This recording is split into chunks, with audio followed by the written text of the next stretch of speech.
non am problème.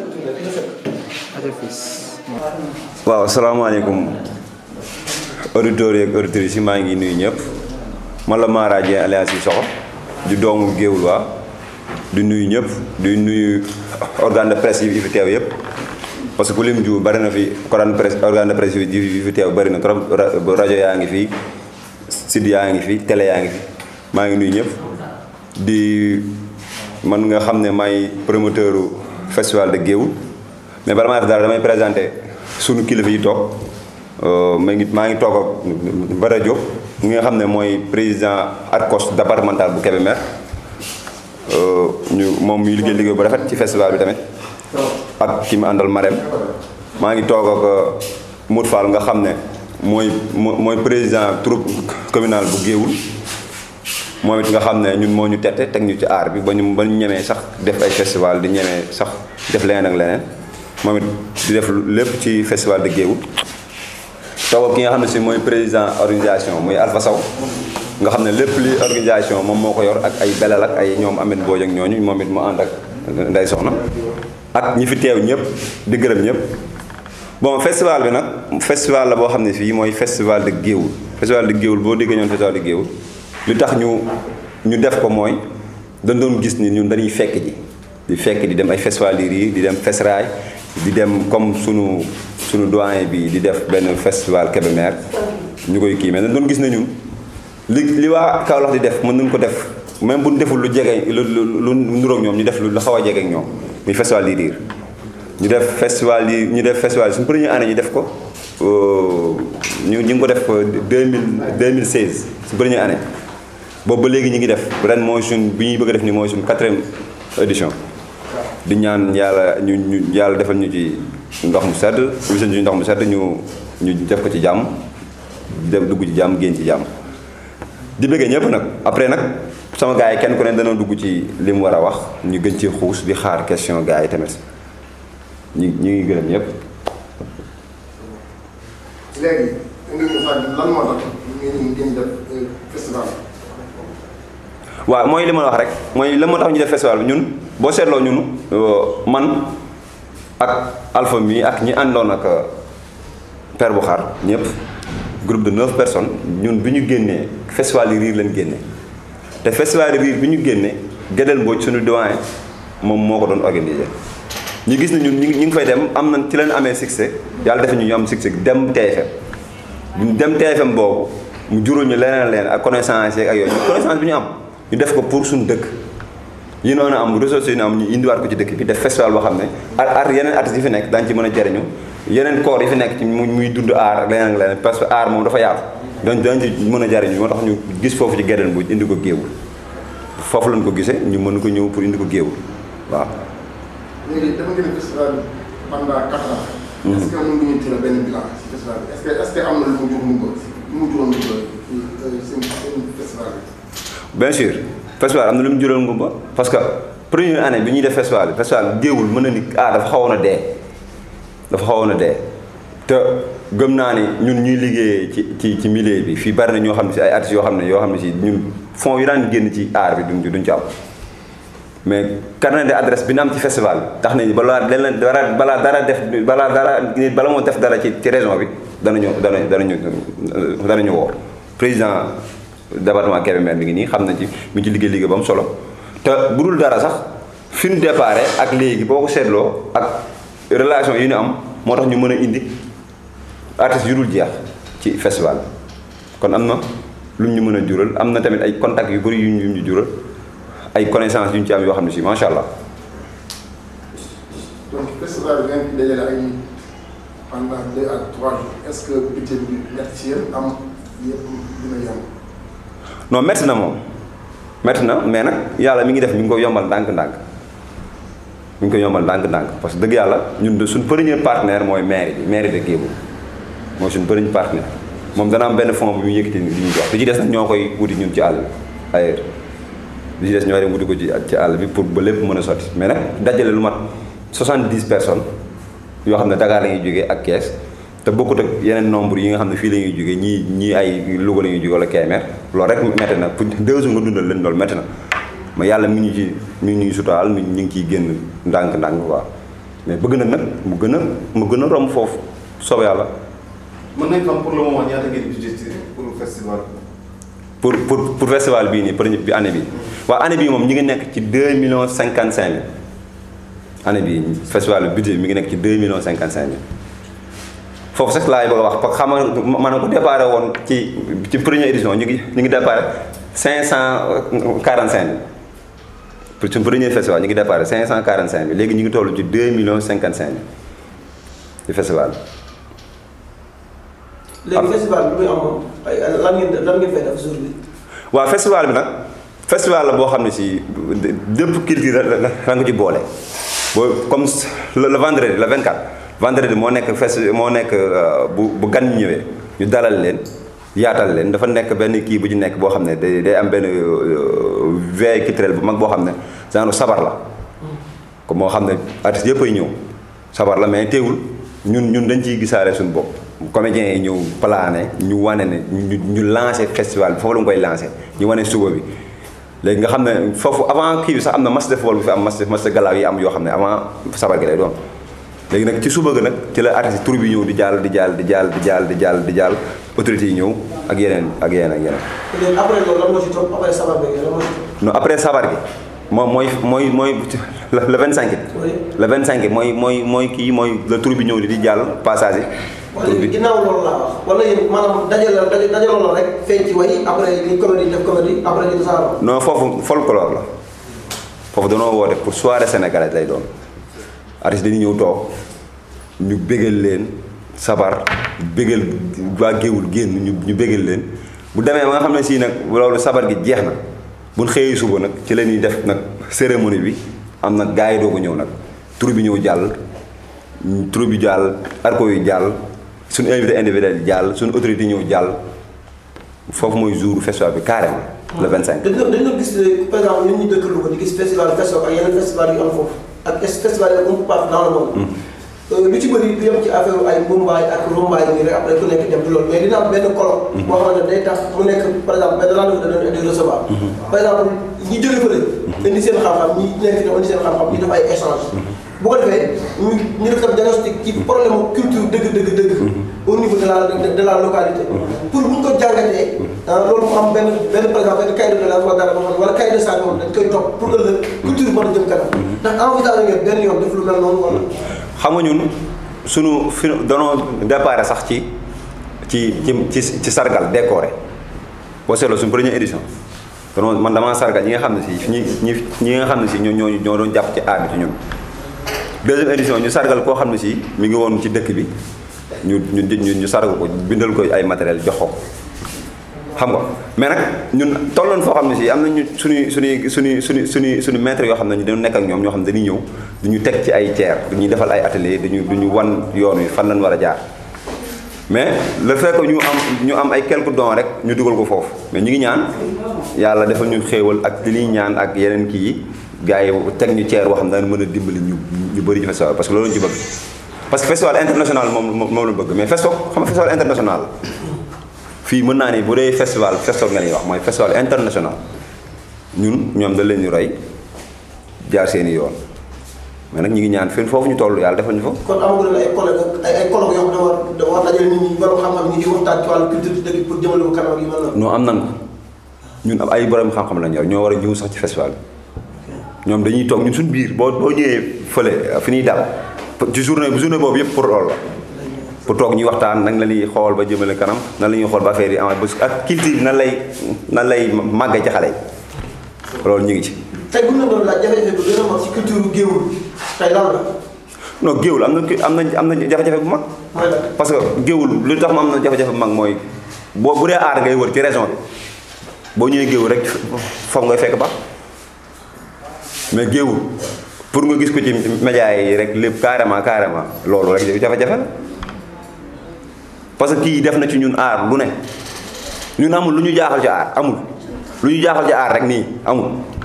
lan moo waral lool si yéen la wala si ñan la ñan ñoo responsable bu ñu leen gisul si réseau yi. xam nga nag producteur dafa am mais producteurs yi ñoom ñu jege Ndakaaru seeni élément jege Ndakaaru moo gën a moom la gën a sàkku ñu jege ñi nga xam ne ñu ngi ci àll bi gars yi bu ñu ñëwee fii dañuy ragal a def seen xaalis mooy ñi nekk ci àll ba ñi nekk ci àll ba ñoo def xam-xam ñi ne ci Ndakaaru. ci naka. maanaam ma yeggale ci naka mooy ñun fii lañ dëkk ci dëgg ci àll bi lañ dëkk mais gëm naa ne ni ñu jàngee aar bokkut ak ñu ko ñeneen ñu jàngee parce que danoo mbappat ci baas yi mbappat ci fuurali mbappat ci sabar yi mbappat ci tànn biir bokkuñu gars yi nga xam ne ci ay kay lañ ko jàng foofu rek laay waxe après ñu bàyyi Mour Fall mu yàgg la yéen.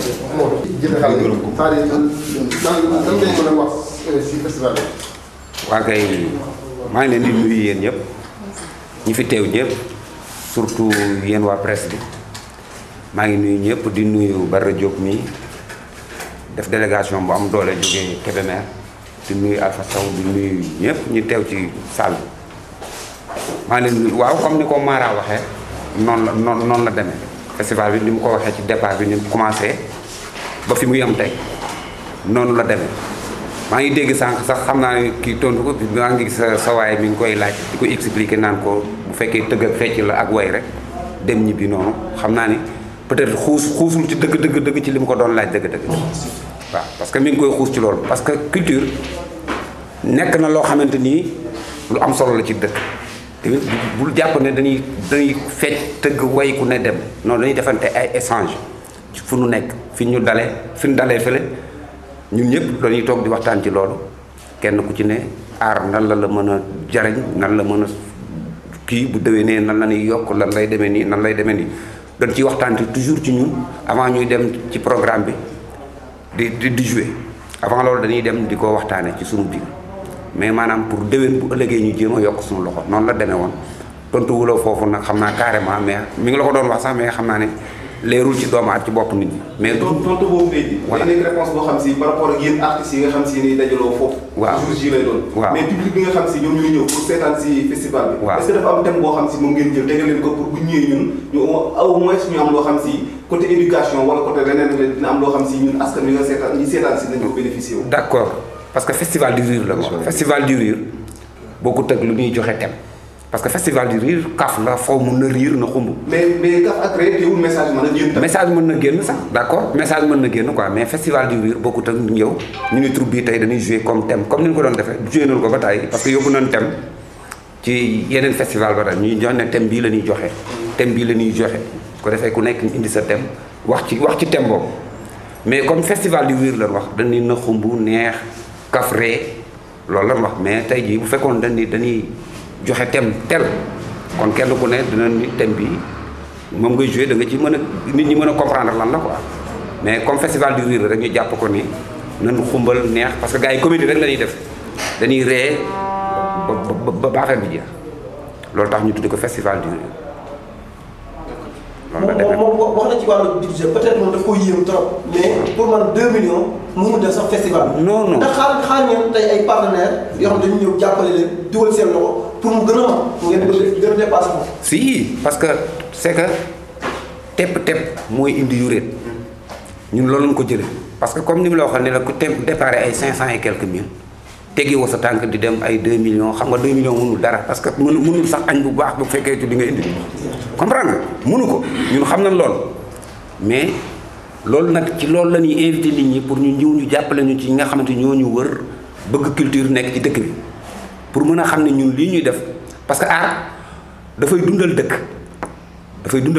léegi nag moo tax ñu bëgg ñu jàpp ci xam ne ñun foo ak ree ak naxasaxa ndang taxu ñoo jóg parce que culture lañ yore di ko dunde ñuy invité ñëpp ñu ñëw jàppale ñu ci dugal ci seen loxo affaire bi gën a yokk ba am ay partenaires yu jógee ci beneen réew di ñëw sax dina jàppale parce que FESPAC bu ñu koy wax ñun organisé nañ fi FESPAC xam nañ loolu xam nañ ne ay millions lañ ci financé ay millions pas ay 2 millions mënul añ bu baax mais ñun ñooy góorgóorlu pour jéem cee jàpp pour jéem affaire bi di réussir pour di def ndànk ñu jàpp xëy na bu ci demee ba ca kanam yàlla mën na def ñu am leneen daal mais du ñu bàyyi toqiwun bàyyiwunu.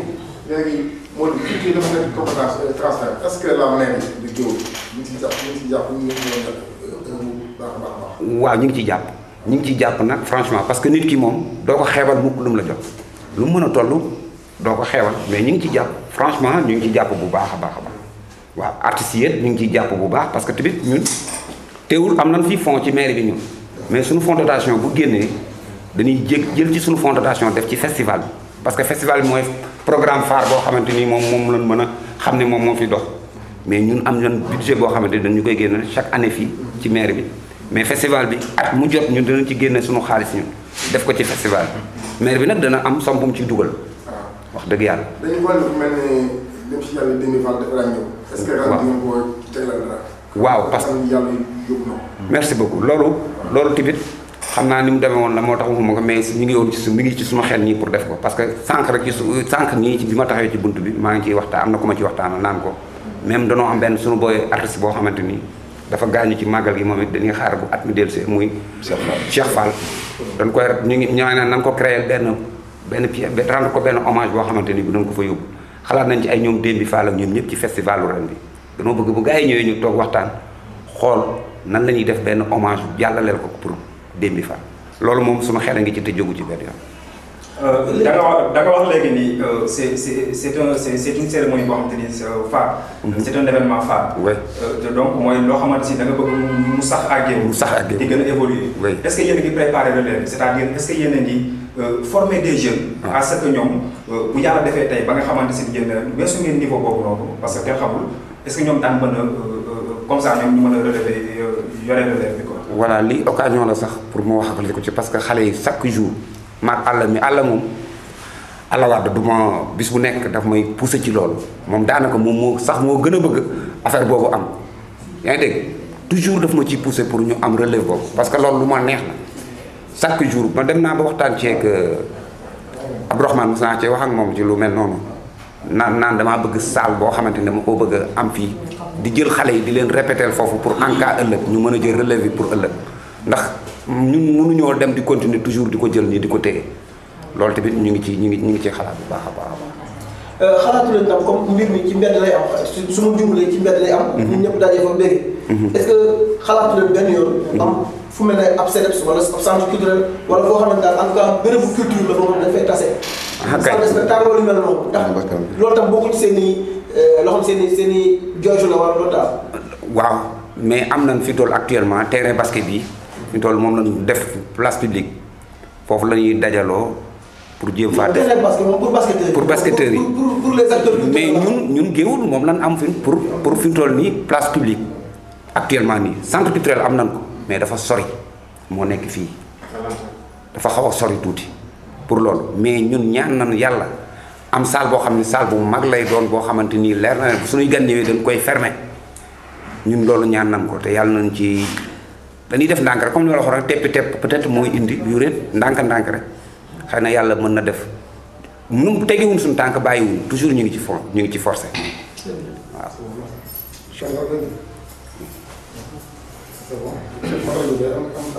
yow noo tudd. man Modou Fall laa tudd. di la si kii bi. maay président troupe communal de Géoul. maa tette xale yi wax dëgg yàlla ci aar man ma leen yore. tur bi nu mu tudd Géoul. Alpha na wax après Géoul troupe communal de Géoul. Alpha wax après bari ñu yëgal ko France tënk ko ci France. waaw maa ngi leen di nuyu di leen remercier bu baax di remercier presse bi nekk fii yëpp di remercier képp koo xam ne rek yaa ngi nekk Géoul di waaj li nga xam ne mooy festival bi. waaw li ma ci dolli rek du bari ndax daanaka bu Mara waxee Modou Fall kilifa gi wax rek daanaka waxtaan wi day daal di bëgg a frenkulaayu waaye nag ñambaas yàqul sër comme dañoo féete ci wàllu organisation bi jaadu nañu yëkkati ay kàddu yoo xam ne pour ñi nga xam ne ñoo fi daje ñoo xam ne fi ñu leen di woo ñun ñi nga xam ne ñooy organiser waajal nañ ko ba nga xam ne dana mat sëkk ñu leen di wax nag ne xëy na comme ni ko Mara waxee rek dajal am mbooloo yombul.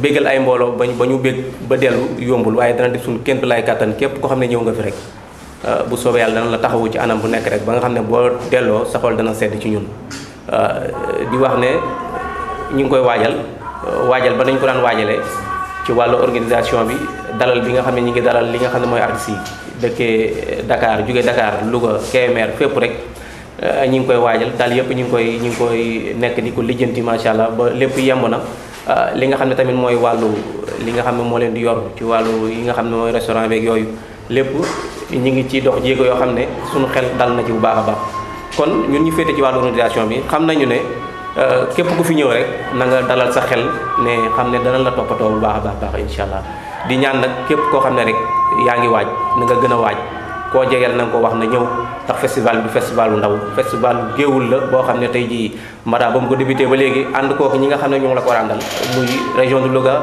ànd kook waa département bi muy Bara Diop mi muy jiite département bi moom it teew ci festival bi yow diñ ci jàppale bu baax a baax kon yaakaar naa dafa nekk loo xam ne partagé na ko ñi mu ko war a partagé ndax bu fekkoon da ko dox rek yem ak boppam mën na bañ a réussir mais xale la boo xam ne déggal nañu ndax du def lenn loo xam ne tey jii tàgguwuñu wala yéeguluñ ko luñ ko santu sax du ko def lu muy xam dana ñëw nañu ko def nii laa soxla ñu ne ko defee ko defu kon ñun ñu ngi koy remercier bu baax a baax ci loolu cër boobu nga xam ne mi ngi ñu koy jox cër bi nga xam ne jox na ko waa Géewul ndax jële artiste Dakar andi leen Géewul 2 jours yor leen fii yombul kon bu ko defee pour bëggal askan wee tax pour bëggal waa Géewul yi ñoo tax kon waa Géewul yëpp nañu waaj jàppale ko bis bi nañu waaj teer tooje koo xam ne mooy gan yi nga xam ne ñoo fi ñëw ci kàddu lañ doon yëkkatee ci kanamu ñi nga xam ne ñooy kilifa yi nekk fi ndax bu ñu tey rek ñun amuñu fi kàddu amuñu fi cër waaye comme waxal moom mënoo bañ a sànni kàddu mënoo bañ a wax loolu daal moom lañ ci amoon luñ ci sànni di leen remercier bu baax a baax. commissaire sa tur noonu la. Alpha Sow. yow lan moo tax boobu depuis boobu léegi kenn déggaat ca Escatouar léegi ca Kibar léegi waxoon TFM ak daanaka boobu léegi kenn gisaat foo nekk. waaw xam nga ñun li ñuy dox ñun sunu mbir ci kilifa rek lañ koy aju kilifa gi moo nekk nii ñoo ngi liggéey ci roq di ko denc mi ngi ko denc rek li ñuy liggéey lépp moom mi ngi ko jël denc ko heure bu ne ñu génne leen ko pour askan wi gisaat leen rek askan wi leen ñu gis waaye lépp kàddu yëpp ñu ngi jege ci kilifa gi moom la ñuy déglu rek heure bu ne ñu génnaat bu askan wi gis la rek danaa génnaat askan wi gis ma. kon daal mën nañu la xaar ci ay production yoo xam ne dina war a ñëw ci kanam. incha allah mën nañu ma xaar ci ay produits yu ñëw ci kanam a kanam ndax mi ngi ci liggéey yu bëri xam mi ngi ko teg te xam naa ne bu génnee mooy gën a dàq sax yi ñu doon ci TFM ndax liggéey na ci liggéey bu am mucc ayib te artistes yi tamit tey yaakaar naa tey la leen gën a tàggat sax ba xam-xam bi gën a nekk ci ñoom tey la gën a yokk kon ñi nga am yaakaar ci sénégalais yi ñu wax leen ne nañu xaar ci loo xam ne tey jii mooy raw sax la ñu waroon ci biir TFM incha allah. C'est Ali Bara Diop. Je suis le président de l'ARCO du département de Kébémer, artiste comédien du théâtre sénégalais de Kébémer. Bon, donc, je réside à Kébémer et suis à côté de mes camarades, mes amis, mes frères, mes fils, donc pour la promotion de la culture dans le département de Kébémer. C'est à cet effet aussi que je suis venu, comme chaque année, assister mon ami Mara et le président Fall et les autres de Géoul pour l'organisation de ce festival qui véritablement depuis 2016 a été initié et qui d'année en année progresse. Je crois qu'en 2016 le budget s'élevait à 545 000 comme ça, aux environs 545 000. Aujourd'hui, nous en sommes à 2 55 000, je crois. Bon, c'est pas significatif par rapport à un festival. Ils l'ont dit tout à l'heure, parce que je crois qu'un seul partenaire pouvait donner plus de 2 millions pour un festival, en tout cas de cette ampleur. Si vous étiez là le jour du festival, si vous êtes là, vous pourrez constater vous-même que il y a un engouement total et les gens déferlent de partout. Ce n'est pas un petit festival, les gens viennent de toutes les régions. Et c'est un festival aussi qui accueille les plus grands talents du Sénégal. Il y en a même qui se bousculent pour être invités. Parce qu'en fait, je crois que la culture c'est comme ça. Ils ne viennent pas pour gagner de l'argent. Ils viennent pour un brassage, pour un échange d'expérience. Et je crois que rien que pour cela, ça en vaut le coup. Ensuite, il s'y ajoute que les populations aussi en bénéficient. C'est un festival du rire.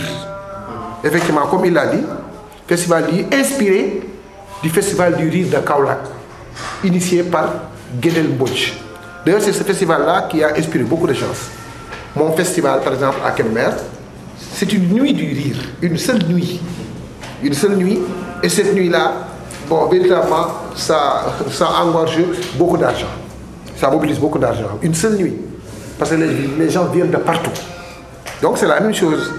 Mais ici, c'est un festival. Donc, à cause de Kaolack, s'inspirant de Kaolack, nous avons mis au moins 2 festivals du rire au niveau du département de Kébémer.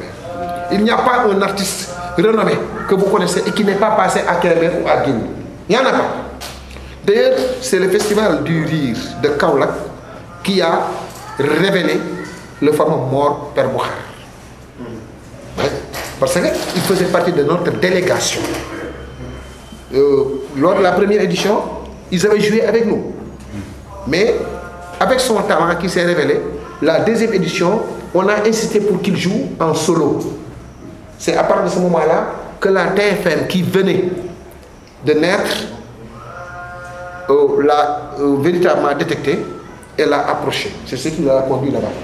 Et depuis, il est là-bas. Et ensuite, vous savez, avec ses camarades qui sont là aussi, il les a aussi, en tout cas, il les a embarqués. Et à un certain moment, vous les avez vus tous à la télé, à la TFM. Donc c'est comme ça.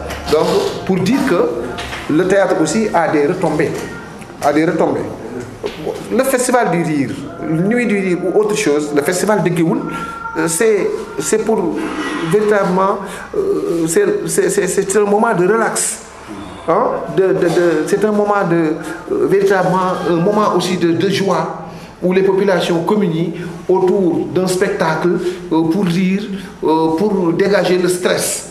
Mais au-delà de cet aspect-là, il y a aussi véritablement un aspect, disons, touristique. Il y a un aspect touristique. Parce qu'il ne faut pas oublier le baobab Biram Koumba. Ce baobab qui spontanément attire les populations, qui véritablement se mettent là-bas parce qu'en fait, naturellement, les touristes en passant descendent pour visiter. Et certaines populations ont eu le génie de s'installer là-bas pour faire leur petit commerce. Ça, c'est la culture. Culture, ouais, donc développement, tourisme, tout ça va ensemble. Pour parler de développement, je crois que rien que la présence de ces gens-là pendant 2 ou 3 jours ici, pour faire leurs petites emplettes, là aussi c'est de petites retombées au niveau des populations. Mais même si ce n'est pas très significatif. L'objectif maintenant est d'en faire un festival véritablement qui grandit de plus en plus et qui s'élargit et qui même englobe les autres localités du département. Comme c'est fait à Louga. Je crois que qui parle de festival du FESFOP parle plus de développement que de folklore. Parce qu'il y a des villageois maintenant, des présidents de communautés rurales qui voyagent, qui ont des partenaires qui investissent dans les villages, qui construisent. Et ça, c'est les retombées de la culture au niveau de Louga. C'est les retombées du FESFOP. Et je crois que c'est l'objectif aussi du festival de Guéoul. Bon, mais petit à petit, l'oiseau fait son nid. Ils y sont, et chaque année, ça progresse. Et je crois que aussi c'est bien pensé, parce qu'ils n'invitent pas tout le monde. Ils vont organiser le festival dans la mesure de leurs possibilités, en choisissant aussi la crème, les gens qui véritablement peuvent satisfaire les attentes des populations. Bon, je crois que je suis maintenant prêt à écouter vos questions et à essayer d'y apporter en tout cas des réponses. Voilà, vous avez tout de suite parlé du fait qu'il y a un acteur ici au Sénégal, un comédien, tous les comédiens par exemple sont passés par Guéoul. Quels sont les apports vu que certains comédiens du département de Kébémer sont pratiquement découragés du fait que, comme Mara l'a tout de suite dit, les instances départementales et les instances nationales ne prennent pas généralement en charge les frais liés aux manifestations et aux festivals. Quels sont les efforts qui sont consentis pour la redynamisation de la culture dans le département? Ok, bonne question. Je crois que cette question-là est vraiment bienvenue. Et nous sommes vraiment prompts à y apporter aussi des réponses. Il ne faut pas se leurrer. C'est-à-dire la culture est plus ou moins négligée par nos dirigeants. Ça, il faut le dire. Pour un festival, même si une municipalité, une mairie met 500 000, c'est très peu. C'est comme une goutte d'eau dans la mare. Je crois que c'est ça. Le problème fondamental, c'est que les autorités ne prennent pas ces festivals-là, ces manifestations culturelles-là à leur dimension réelle. Donc ils considèrent cela comme véritablement une activité simple. Alors que, véritablement, c'est très important et très intéressant. Ce n'est pas pour rien que, par exemple, disons, un Baye-Eli se déplace, quelqu'un véritablement qui est aussi au diapason, qui est maintenant à l'ordre du jour, sur le plan culturel, se déplace pour un festival. Ils se déplacent, non pas parce qu'ils veulent rayonner, c'est parce qu'ils veulent participer. Ils veulent être en contact avec les artistes. Vous savez, ces artistes qui sont là, il y en a qui viennent, ils mettent dans leur propre poche pour payer leur billet. Ils viennent, ils participent. Rien que pour participer, ils se payent le billet. Alors que ce qui était normal, c'est que de retour, on leur donne leur billet. Moi, j'y parvenais parce que c'était une seule nuit. Tu viens à Kébémer, je te donne ton billet. Je te rembourse ton billet et même je te donne un peu d'argent. Parce que c'est une nuit, c'est possible. Mais un festival de 3 jours, rien que la restauration, ça coûte énormément. Et puis, la réussite d'un festival dépend aussi des conditions d'accueil. Si les gens sont bien restaurés, s'ils ont de l'espace pour se reposer, le festival a réussi. Il n'y a pas autre chose. Ce sont des autorités qui ne mettent pas la main dans la poche, ça il faut le dire. Même si à Géoul, toujours la mairie répond, mais je crois que moi je trouve que c'est peu. Mais avez-vous essayé de dépêcher une délégation départementale par exemple, pour essayer de rencontrer les autorités nationales? Non, pas du tout. Pas du tout. Et je crois que le problème, vous savez, le problème est un problème local. Vous savez, nos autorités, ce sont des politiques. Et un politique ne voit que ses intérêts. C'est-à-dire, moi, si je sollicitais, par exemple, au niveau de la commune de Kébémer, ou bien à la commune de Géoul, si on sollicitait le président du conseil départemental, il va certainement réagir, mais pas à la hauteur, en tout cas, de l'événement. Il va réagir parce que c'est le président du conseil départemental. Mais si c'était sa commune, il va faire double bouchée, triple bouchée, si les gens sont agressifs. Et je crois qu'aujourd'hui, non, c'est un choix politique. Aujourd'hui, je crois que ce qu'il faut faire aussi, on peut nous faire des reproches. Parce qu'on ne peut pas se mettre dans un coin en se lamentant, en disant que quand on organise, le maire ne fait rien. Mais il faut être agressif et véritablement présenter les choses telles qu'elles sont, s'organiser, hein, se mobiliser. Parce que ce n'est que ça qui peut convaincre nos autorités à réagir. Je vous donne un exemple. Ma première édition de Nuit du Rire. Mais ce n'était pas tellement énorme, mais le premier parrain a mis 500 000 dans la poche tout de suite. L'année suivante, le maire a disputé le parrainage. Il a mis 500 000. L'année qui suit encore, il dit que je renouvelle encore. Je ne l'ai même pas appelé, il met 500 000. Ensuite, c'est Barjessor qui met 1 million. Vous voyez cette concurrence? C'est comme ça, c'est politique. Et maintenant, je crois que, raison pour raison, puisque c'est politique, il faudra aussi se mobiliser et être agressif. Voilà, on n'est pas venu pour commander, on n'est pas venu pour demander. On travaille pour le développement de la ville. Donc il faut que les autorités le sachent. Et pour cela, il faut que les gens se mobilisent et véritablement plaident leur cause. Hein, font que les gens fassent une plaidoirie. Hein, et qu'ils soient agressifs et qu'ils soient constants. Voilà, je crois que ce n'est que de cette manière qu'on peut régler ce problème. Et vous avez raison. À chaque fois, nous pensons aller voir le président du conseil départemental. Mais parfois, nous sommes un peu paresseux. On ne fait rien. Hein? On s'appelle, on dit non, il faut faire ceci, mais après, on ne fait rien. Je crois qu'il est temps de réagir. Et encore, je vous dis une chose.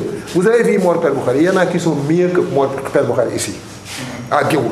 Moi, j'en sais quelque chose. Vous ne connaissez que Mor Père Boukhari. Et encore, le malheur est que quand vous quittez votre localité, vous allez à Dakar, si vous êtes mal encadré,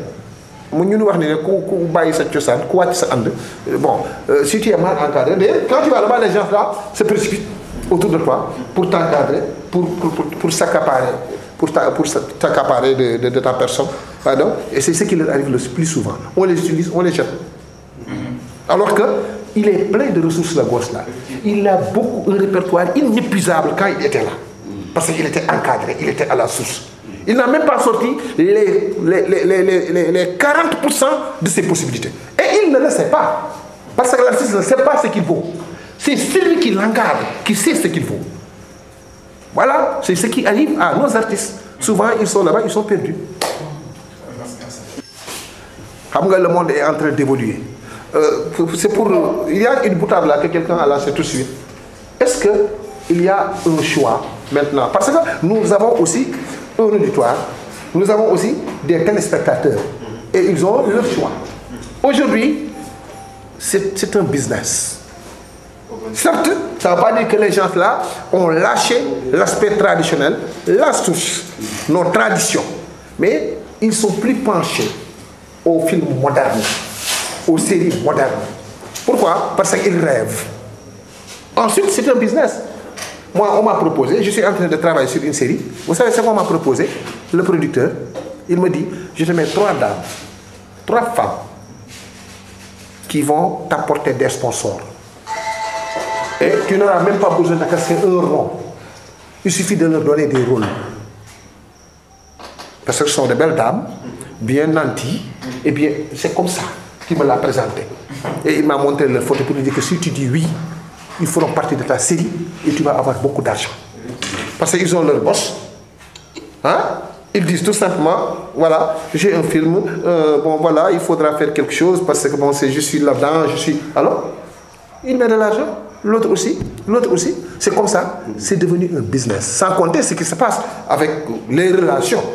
Vous avez vu, il y a beaucoup de films qui ne valent rien et qui passent à la télé. Je m'excuse du terme. Mais il y a des films, bon, véritablement, ils ne sont pas à la hauteur des attentes des gens. Mais pourtant, ça passe. C'est un forcing. Ça passe. Même si ce n'est pas bon, ça passe. Parce que le gars-là est bien soutenu. Donc maintenant, c'est un monde d'affaires. Seuls ceux qui croient en la culture et qui croient en leurs convictions restent encore dans le traditionnalisme. Moi, j'ai beaucoup de films traditionnels. Je sais que l'autre aussi, il a beaucoup de films traditionnels. Mais le plus souvent, tu es obligé, pour être dans la course, de mettre autre chose. C'est comme ça. Donc, retour aux sources. J'ai un film qui s'appelle Nilan. Mais moi, je n'ose même pas tourner ça parce qu'il faut aller dans la brousse. Il faut aller dans un village. Bon, c'est entouré par une petite forêt. Bon, c'est un village sérieux. Il faudra maintenant la ville, jonction, ville, village. Mais ça, c'est des films traditionnels comme des films burkinabés et tout ça. Mais je n'ose pas tourner ça parce que quel producteur va se lancer dans ça? Donc voilà le problème. Il y a la matière, mais les moyens, les opportunités, c'est ça qui pose problème. Mais toujours en étant que nous restons avec nos convictions. Nous sommes toujours là et nous sommes convaincus parce que nous y croyons.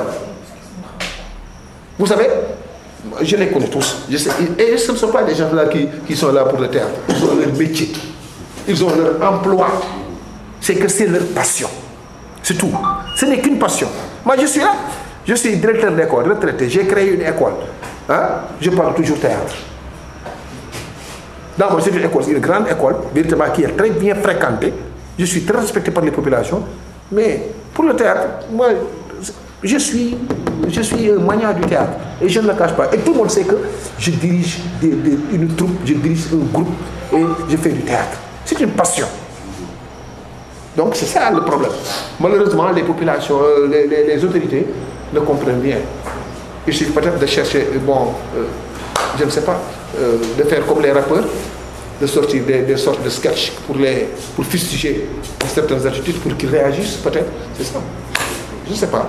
Mais il faut trouver les moyens en tout cas de les faire réagir et de prendre conscience de ce que nous faisons. Rappelez-nous la date du festival. 24-25 décembre. C'est bien. Vous n'avez pas cité les parrains.